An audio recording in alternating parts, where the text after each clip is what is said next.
এক সময় একটি বাড়িতে অনেকগুলো ইঁদুর বাসা বেঁধেছিল।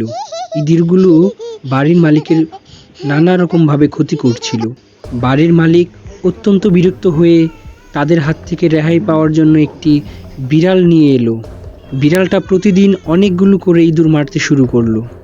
তাতে ইঁদুরগুলো ভীষণ ভয় পেয়ে সর্বদাই তাদের গর্তের মধ্যে আটকে রইল।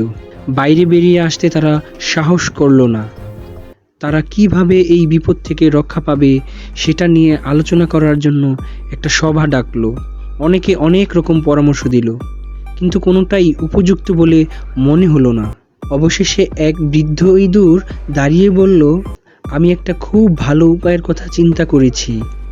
আমরা যদি বিড়ালটির গলায় ঘণ্টা বেঁধে দেই, তাহলে বিড়ালটা যে আসছে সেই ঘণ্টার শব্দ শুনেই পরিষ্কারভাবে বোঝা যাবে।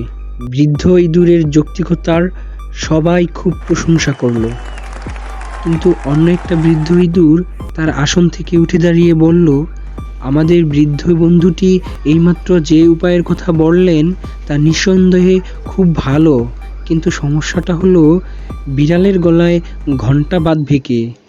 তার কথা শুনে সকলেই চুপ করে রইল। কেউ একটি কথাও বলতে পারল না, কারণ বিড়ালের গলায় ঘণ্টা বাঁধার মতো কেউ সেখানে ছিল না।